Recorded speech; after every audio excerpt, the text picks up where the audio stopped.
Welcome again, students. So, again, the summit within chapter 5 of our English reader book, part 2.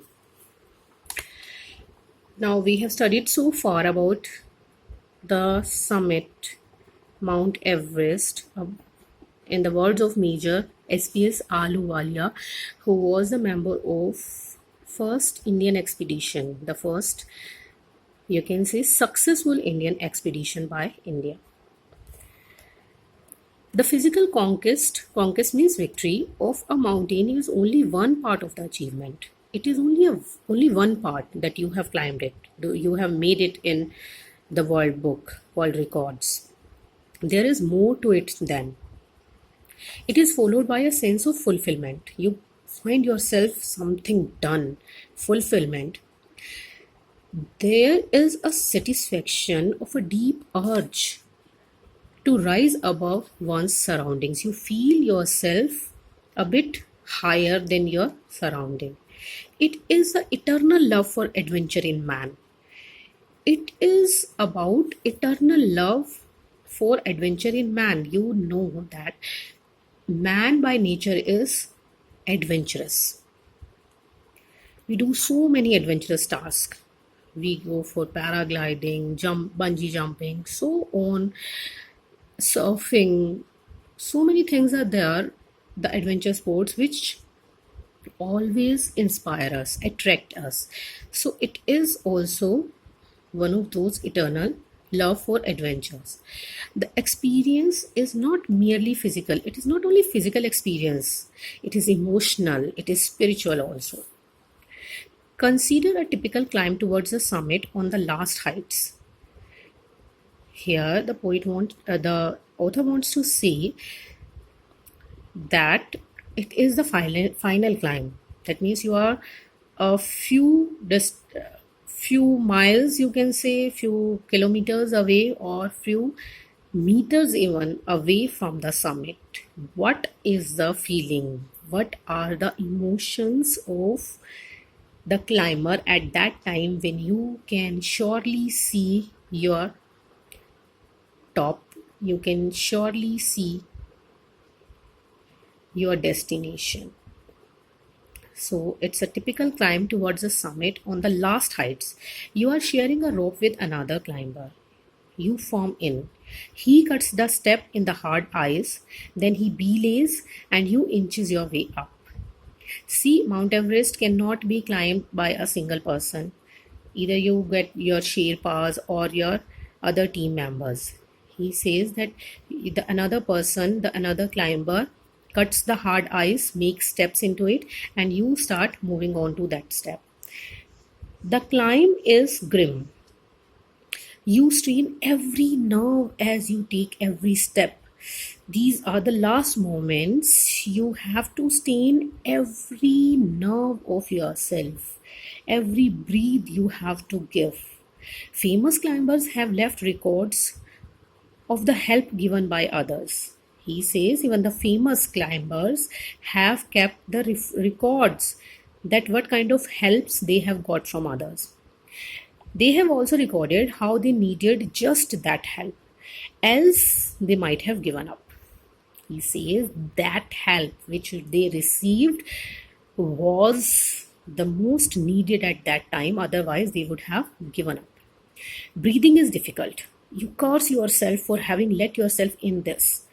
At that point, when you get very much difficulty in breathing, you feel that it was a wrong decision. Why did you choose to get into this expedition and all that? You wonder why you ever undertook the ascent. There are moments when you feel like going back. It would be sheer relief to go down instead of up. But almost at once you snap out of that mood. There is something in you that doesn't let you give up the struggle. And you go on. Your companions keep up with you. Just another 50 feet or 100 maybe. They keep on motivating you.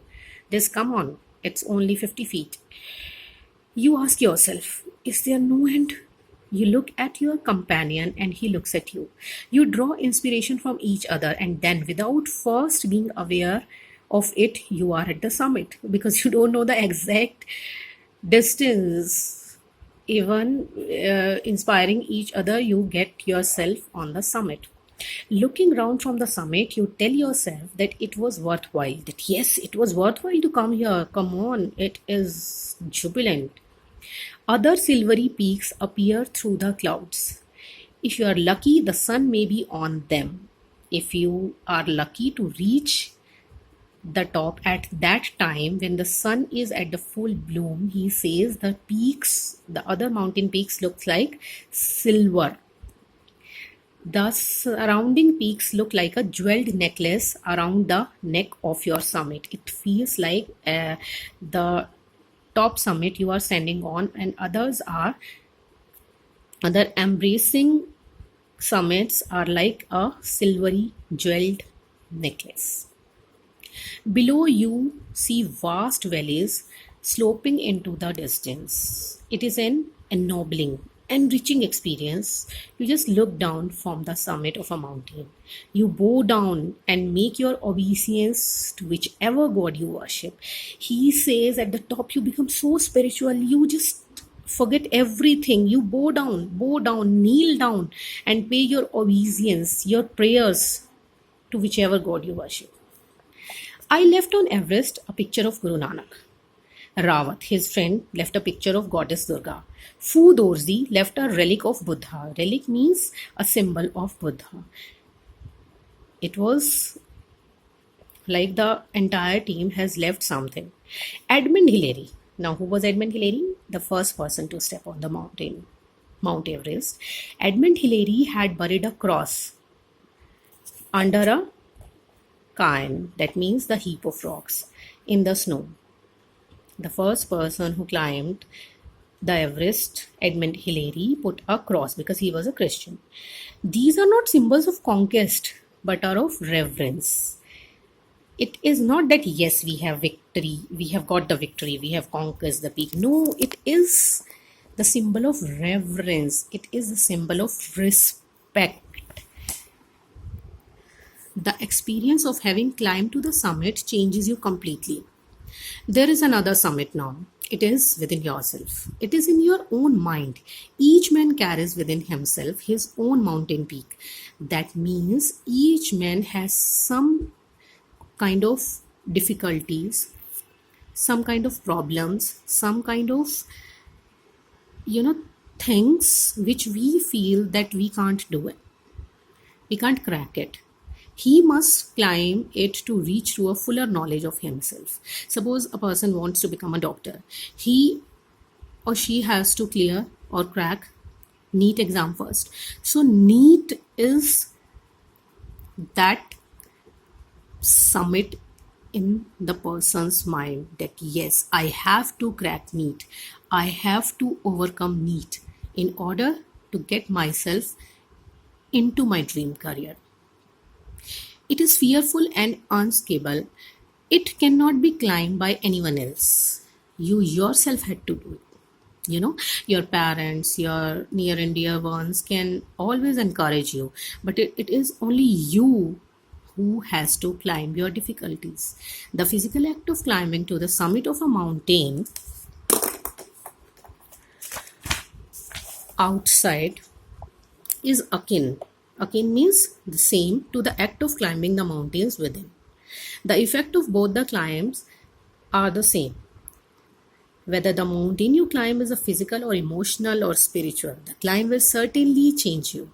Yes, any kind of climb is going to change you. Climb means overcoming your fears. It teaches you much about the world and about yourself. I venture to think that my experience as an Everestier has provided me with the inspiration to face life's ordeals, difficulties resolutely. He says that after becoming an Everestier, I feel like getting an inspiration, what he get from the Mount Everest, he said, I get the inspiration to face life's any kind of difficulty resolutely. Yes, come what may, I have to succeed. If I climb the mountain, the mightiest peak, the Mount Everest, I can do anything in the world. Climbing the mountain was a worthwhile experience. The conquest of the eternal summit is equally worthwhile. He said that not only climbing the summit of Mount Everest, but also your internal summit is equally worthwhile. The internal summits are perhaps higher than Everest. In these lines, he wants to say that you have to make up your mind, a very, very, very straining training you have to take before even thinking of reaching the Mount Everest. You can find on so many web series, on YouTube also, how do the mountaineers prepare for the summit. And by those trainings video, you can find yourself that it is not really easy, right? From Haryana itself, Miss Santosh Yadav had climbed it 2 times. In class 9 also, you will get to know how she climbed the mountains and how he climbed the society in which a girl is just considered to be get married after a specific age. So how she climbed those summits first of society, of family, of the pressure around the world, and then she made it. So this was the chapter. I feel it would be really, really very helpful for you to climb your summits with them. Thank you.